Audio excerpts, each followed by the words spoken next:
Okay, Bismillahirrahmanirrahim. نحمده ونصلي على رسول الكريم أما بعد. Okay, so let's jump right into today's questions. All right. So, is there a janazah prayer for a person who commits suicide? So, first and foremost, suicide, obviously, this is a major sin. The laws of janazah, they're applicable to every Muslim. So every Muslim who passes away, the laws of janazah will apply. Even though if that Muslim has committed suicide, even then the janazah salat is going to be offered upon that person. He or she will be bathed, will be shrouded, will be buried in a Muslim cemetery, and janazah is going to be prayed over him or her.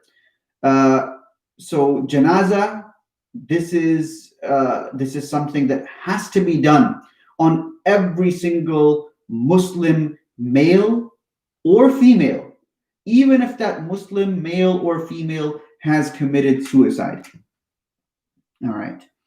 Are non-Muslims allowed to come to the masjid? Yes, absolutely. In the time of the Prophet ﷺ, non-Muslims would come to the masjid.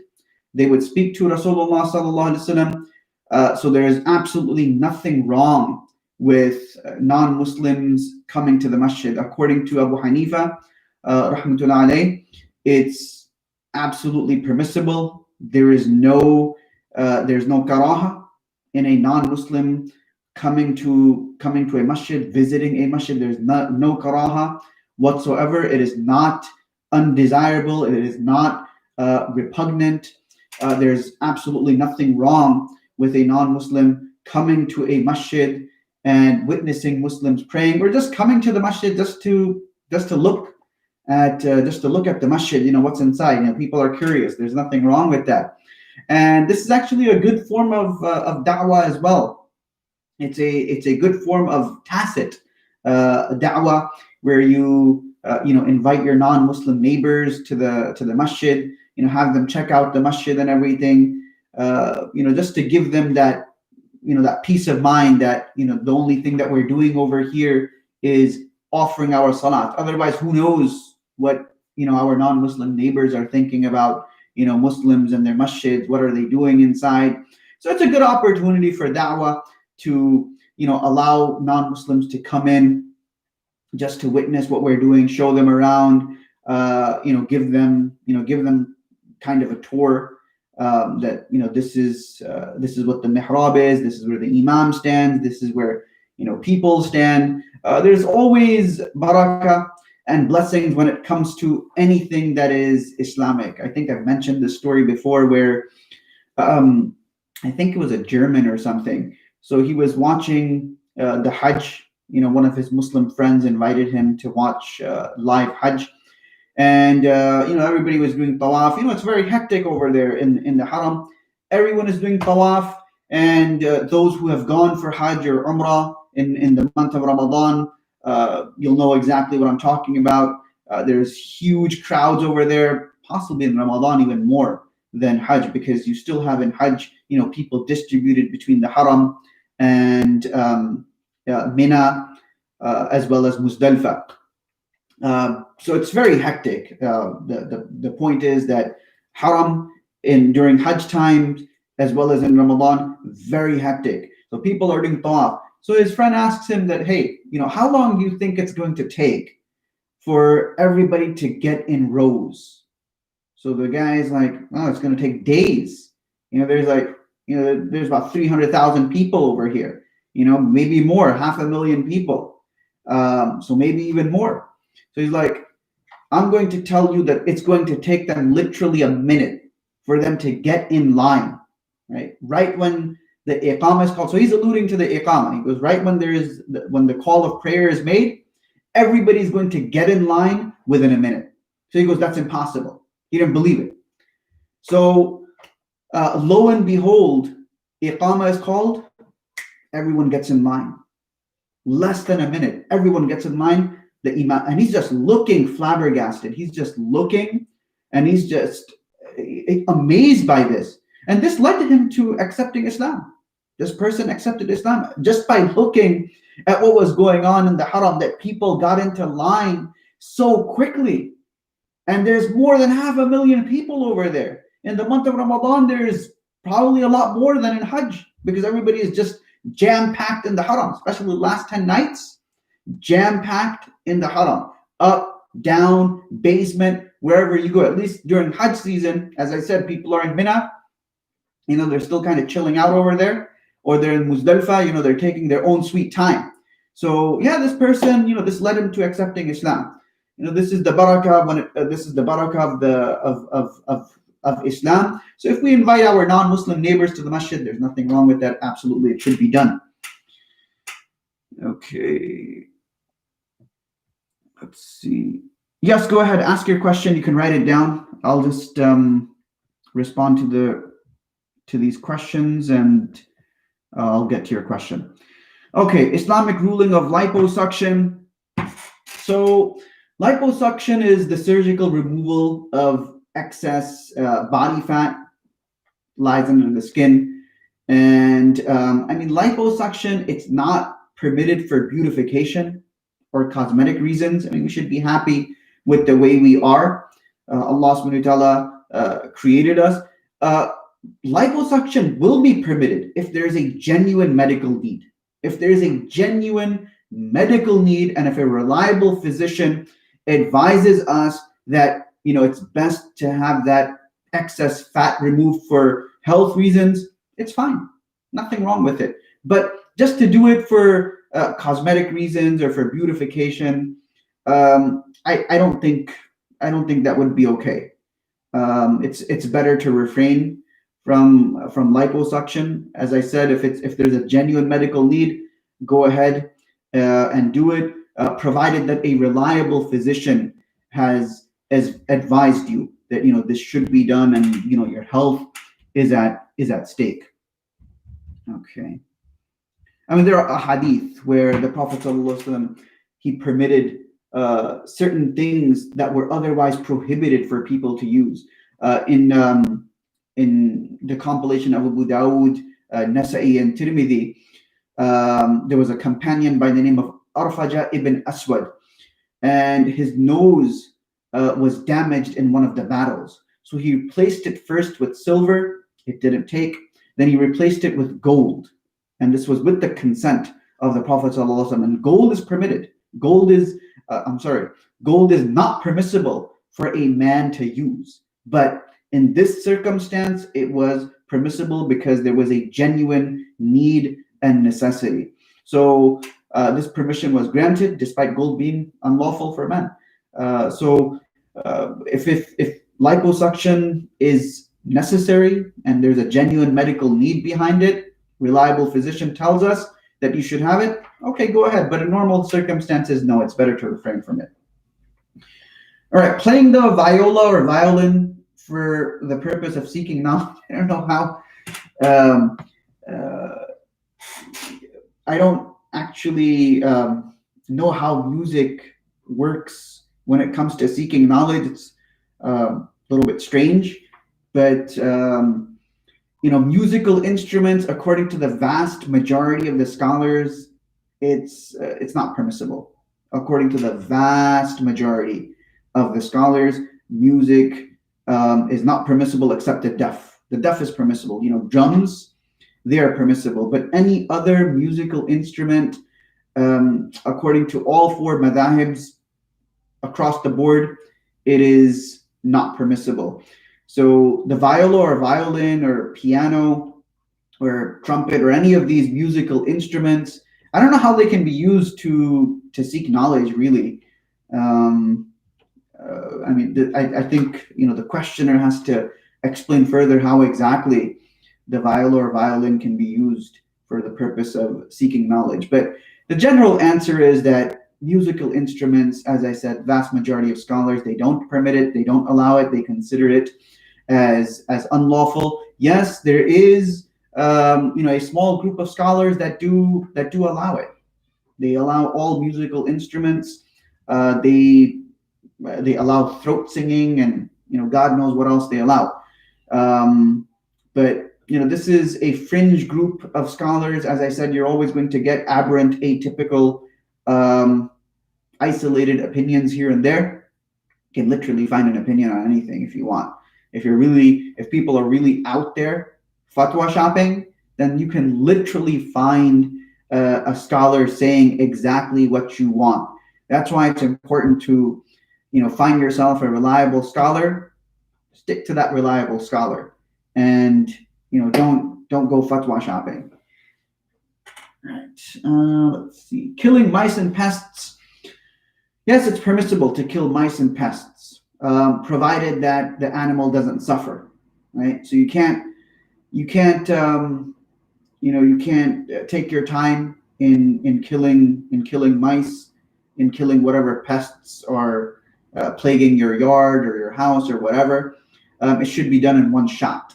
So when you kill a mouse or something, use one of those traps that break the neck, so it dies instantaneously. So as long as the killing is done of mice and pests in one shot, and those animals are not suffering, then it's fine. Nothing wrong with killing mice and pests. Men removing body hair, yes, permissible for men to remove body hair. So hair on the chest, hair on the back, yeah, sure, it's permissible. Nothing wrong with that as well. Okay. Urdu Islamic songs, not in Indian movie tunes. I mean, Urdu Islamic songs is like nasheeds. And if they're using a song from an Indian movie or something, I mean, it's not ideal, but I'm not going to say it's impermissible. It's still permissible. Not ideal to do. I mean, you're using a melodious voice to speak about Allah Azza wa Jal and the Prophet Sallallahu Alaihi Wasallam. Let me just think about that for a second. And you're using an Indian song, right, as your background music. It's not ideal, but as I said, I'm not going to say it's impermissible as well. But it's better to refrain from it, though. It's better to refrain from it. Okay. What is the ruling on opening a smoke shop? Items like hookah, vape, CBD oil, etc., but no lotto, beer, or wine. It's okay, because smoking is makruh. You have scholars who have stated, you have scholars who say it's categorically haram, and you have other scholars say that it's makruh, it's repugnant. So it would take the ruling, buying and selling would take the ruling of what exactly is the ruling of smoking or doing hookah or vaping or CBD oil or anything of the like. Again, it's not ideal, but if a person, opens a smoke shop with all of these items and things, I think it's permissible. I don't think it's a problem. The income is not haram. The income would be halal. I'm assuming this would probably be good money, because tobacco is addictive, and when something is addictive, people are just going to keep on coming back for more. Hookah, it has a small amount of tobacco from what I have heard. Vaping, I don't know exactly what that is, but I think tobacco, it's related to tobacco. CBD oil, I think that's like marijuana or something. So again, to have that kind of shop, it's fine. Probably not ideal. Muslims should do something where they're not involved in those things which could have people point fingers at them, that hey, you know what, you're just you're providing basically low-level narcotics to the Muslim population and the non-Muslim population as well. I mean, it is a low-level narcotic. It doesn't matter how you paint it. Tobacco is addictive, and cigarette companies, they intentionally keep the tobacco levels high in cigarettes so people stay addicted. I mean, you have warnings on all of the cigarette boxes and everything, and yet people still, they do them despite the warning. So it is makruh. It is repugnant, and again, it's not ideal, but it's permissible to sell cigarettes. It's permissible to sell hookah, vape pens, CBD oil, stuff like that. Lotto, beer, and wine, no, this is categorically forbidden. and it's unlawful. Okay, is it allowed to wrestle in the masjid? Not masjid proper. It's not allowed to wrestle in the masjid proper. So masjid proper would be the area where we perform the congregation, right? That area. But anything other than that area, right, where a person, can't do i'tikaf. So for example, ICCD masjid. So we have the masjid proper, where people do i'tikaf and stuff, where people, they perform their congregational salat and everything. So if, let's say, people are wrestling in the loft, it would be okay. Nothing wrong with wrestling in the loft or wrestling in the shoe area. Again, it shouldn't be done because, someone pops in and they're going to start yelling bloody murder that, oh, this guy like wrestling in the masjid. Astaghfirullah, you're destined for Jahannam. So probably not a good idea, but very technically speaking, it's not allowed to wrestle in the actual masjid proper, and anything that is not considered masjid proper, yeah, sure, you can wrestle over there. Just don't get hurt. Okay, my question is that we do know some scholars say some hadith is authentic, while other scholars say that this hadith is not authentic. How can we know hadith are reliable? Okay, it's so when it comes to classification of hadith, right, you will have certain scholars say that a hadith is weak, and you will have other scholars say that that same hadith is strong. And this is based on how they view the fundamentals of hadith criticism. Because hadith criticism, the science of attesting narrators, the science of impugning narrators, this in of itself, it's mujtahid fi. It's an issue where you will have scholars disagree with one another. So one scholar will say, based on his own understanding, that such and such narrator is a strong narrator, right? Such and such narrator is a man of integrity. While other scholars will talk about that same narrator and say that, no, he is weak. So based on this, they will say that this hadith is weak. Or based on this, they will say this hadith is strong. So this is why you will get divergent opinions at times when it comes to certain hadith. Later on, you'll have scholars who will kind of, weigh both stances, and they'll arrive to some sort of conclusion based on their own research and everything. So you have many examples throughout history where certain scholars, they considered a hadith to be weak, and later on, scholars who came, they examined the hadith and they found that hadith it's valid to practice upon. Majority of the hadith, they are the level of Hasan. They're at least the level of Hasan. This is one level lower than Sahih. Sahih hadith is considered the most authentic, and it has its conditions. And this is not the time to get into those conditions. Otherwise, people are going to get bored. It's a very technical thing. But Hasan hadith is the level below, and the vast majority of hadith, they're below Sahih. But the difference of opinion, it comes when scholars, they view certain narrators in that chain as reliable narrators, while other scholars will view those narrators as unreliable. This is where the difference of a hadith, this is where the difference in hadith comes. That, this hadith is strong, this hadith is weak. How can we know if hadith are reliable? Well, for you and me, we would need to ask a scholar who's an expert in the field of hadith.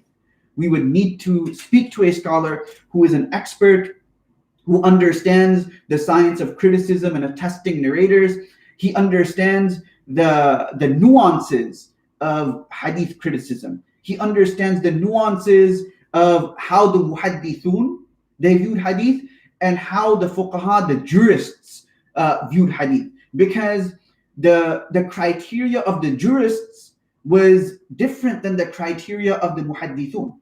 right? So you have two camps over here. You have the muhaddithun, and then you have the jurists. The muhaddithun, their criteria was a lot more strict when it came to considering a hadith or deeming a hadith as authentic. The criteria of the fuqaha and the jurists was not as stringent as the muhaddithun. So a hadith which which the muhaddithun would consider as weak, the fuqaha, the jurists, they would consider that same hadith to be strong. And this is based on how their understanding of the of usul hadith was. Their usul, their fundamentals of criticism and attesting was very much different than the muhaddithun, those who were involved strictly in the field of hadith. The fuqaha, they were responsible for deriving laws from hadith, right? Deducing laws from hadith. So for you and me, when it comes to a hadith being considered as reliable or not, we would need to speak to the experts of hadith, and they can tell us if this hadith is considered authentic. Can we practice it?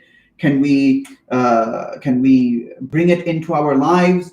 So there's so many ahadith where they're related to fada'il, they're related to virtues, and the scholars of hadith, they were not as stringent when it came to accepting those hadith that were related and they pertain to fadila, they pertain to virtue, because it's virtue. There's nothing wrong if a person practices virtue. So they didn't really examine and scrutinize the sanad as much as they did with those ahadith that were related to Islamic law, for instance, hadith that were related to aqidah, Islamic doctrine, creed. So they were strict when it came to those types of hadith. But when it came to virtue, right, that genre was completely, it was not exactly scrutinized, because the scholars, they thought, nothing wrong with people practicing virtue, and they just left it alone. That's why you have an entire genre of hadith that are related to virtues, and the scholars, they've sifted through those hadith. You have a 6th century scholar by the name of Imam Mundhiri who sifted through the ahadith of virtues, and he's put his own stamp at the end that this hadith is sahih, this hadith is da'if. He's mentioned in his prolegomena at the beginning that if I say such and such thing, then that's an indication the hadith is sahih and it's valid to practice upon it. And if I don't say something, or if I use the sigha, if I use the scale of majhul, right, which is sigha tamrid, then that's an indication the hadith is weak and it should not be practiced upon. But again, how can we know if hadith are reliable? We would need to speak to the experts in that field, just like we would speak to experts in field of engineering, field of medicine, field of pharmacology. So there are experts in the field of hadith available even today. If you have further questions, or if you need to look at a hadith, examine a hadith, scrutinize a hadith, I can take a look at it, inshallah. If I know the answer, I can give you the answer, and if not, I'll send it to one of my colleagues, and they'll be happy to take a look at the hadith and tell you exactly what is the ruling so far as the hadith is concerned. Is it authentic? Is it inauthentic? If it's authentic, can we practice upon it? Because all authentic hadith, you can't necessarily practice it, right? Some of them are mansukh, some of them are abrogated. There's a lot of detail when it comes to hadith, and people have spent their entire lives when it comes to hadith and the study of hadith. If Allah made the hadith part of the religion, why didn't He send it preserved like the Quran? The hadith is preserved like the Quran. It's a good question. The hadith, just as the Quran is preserved, the hadith is also preserved.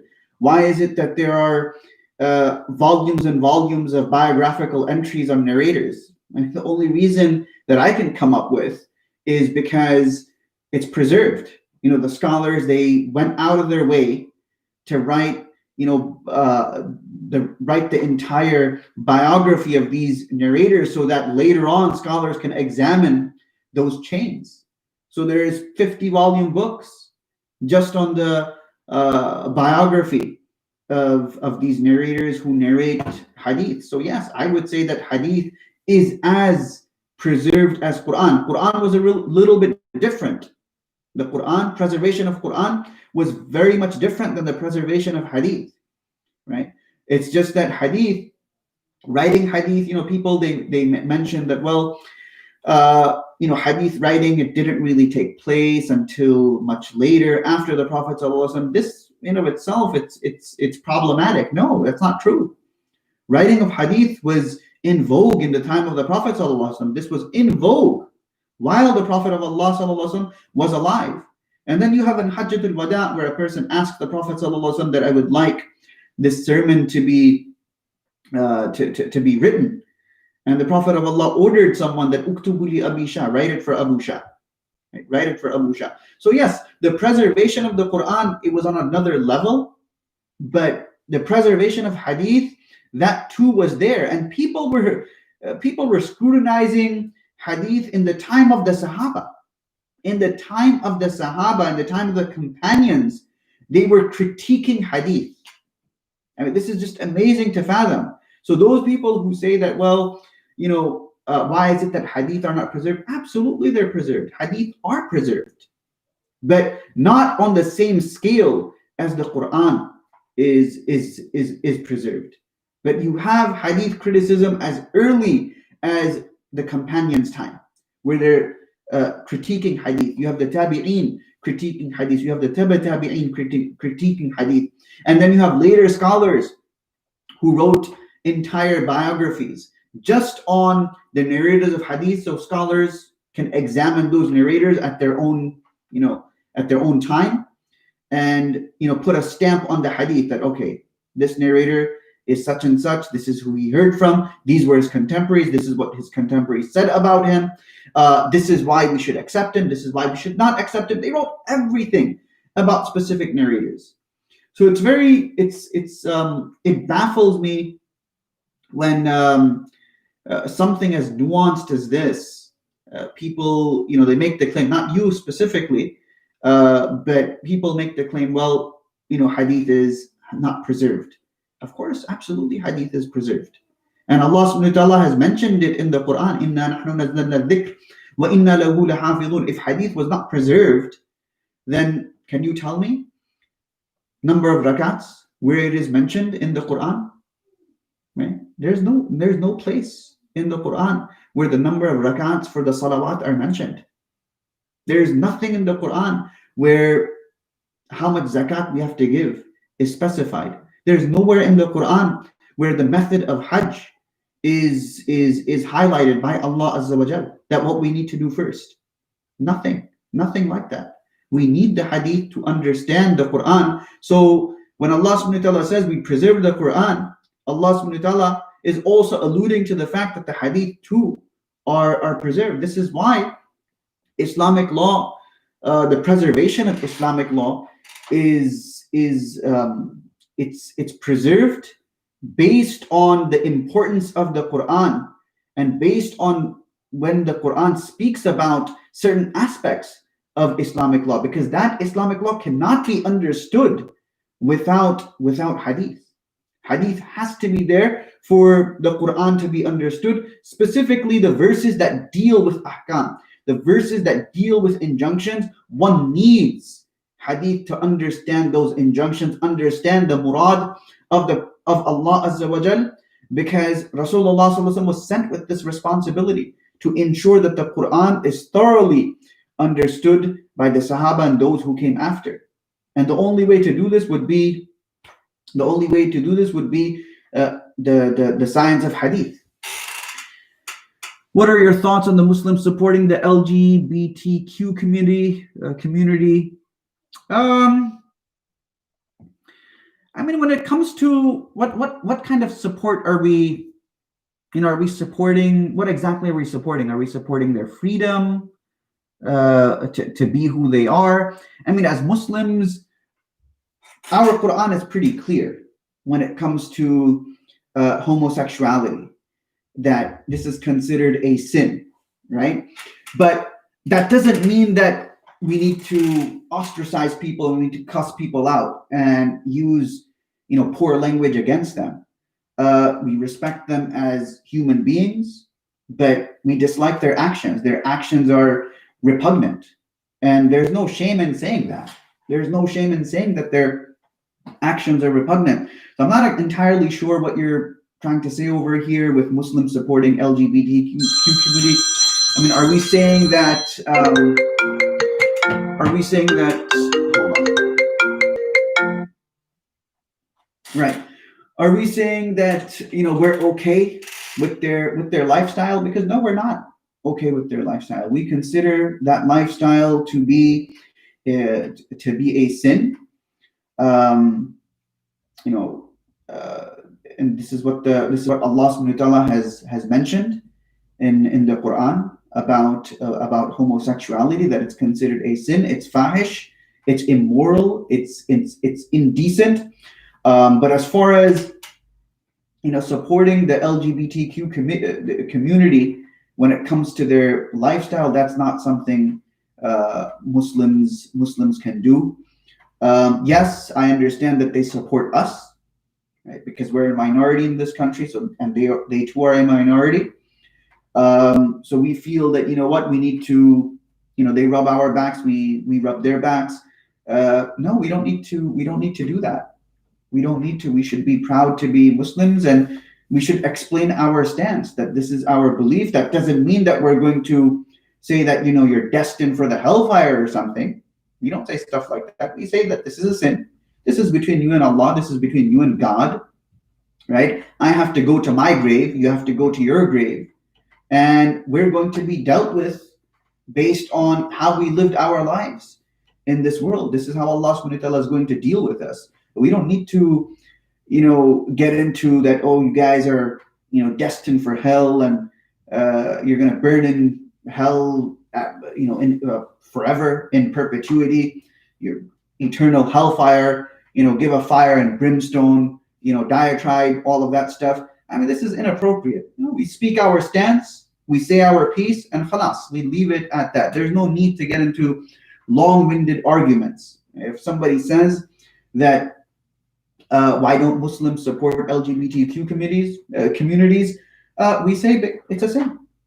Simple. It's considered a sin, and there's no shame in saying this. It's a very matter of fact, question, and it's a very matter of fact answer that we consider a sin, just like we consider other things a sin as well. We consider adultery a sin, right? Tomorrow, people will be okay with something like this. They'll say that there's nothing wrong with zina. There's nothing wrong with having extramarital relationships, right? So tomorrow there's going to be a community for that. So what? We're going to support that as well. We're going to support that community. No, we consider it a sin.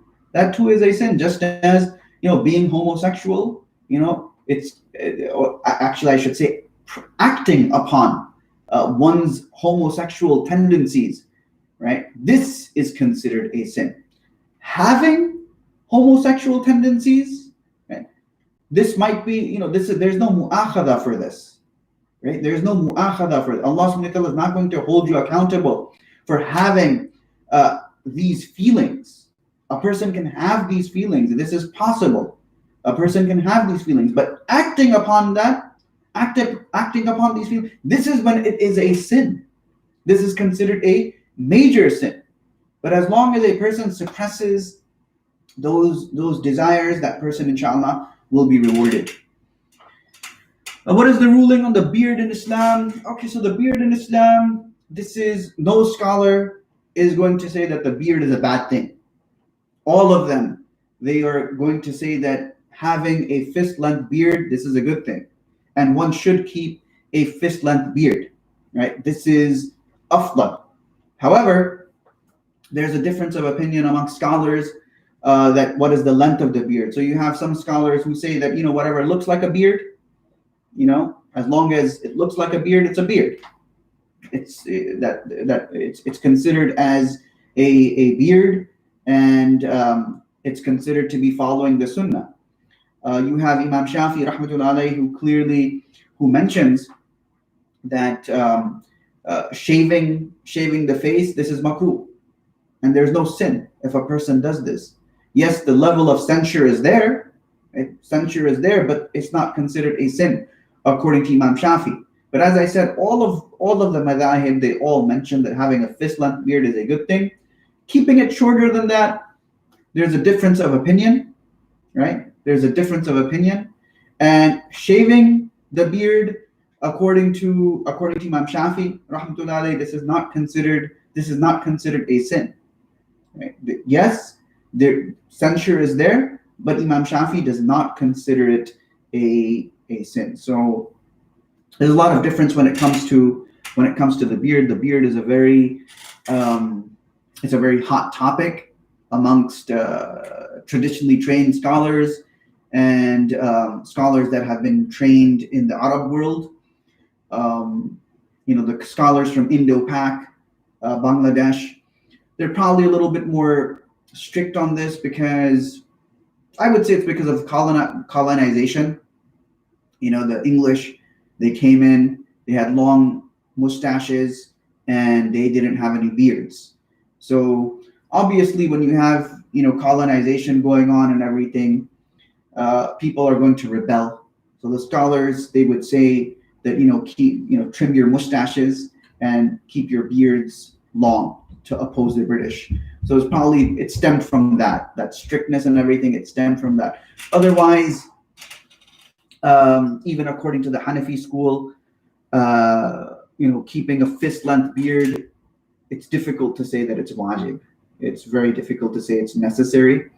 I myself subscribe to the opinion of keeping a fist-length beard, but I understand that there's a valid disagreement amongst classical scholars when it comes to the ruling of the beard.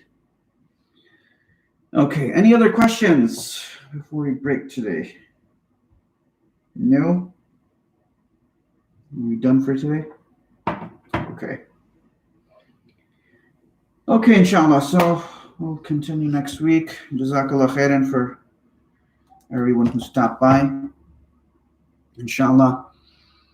Everyone keep safe out there and keep your masks on and do whatever you need to do to ensure your safety and the safety of your loved ones. Jazakallah khairan. Assalamu alaikum wa rahmatullahi wa barakatuh.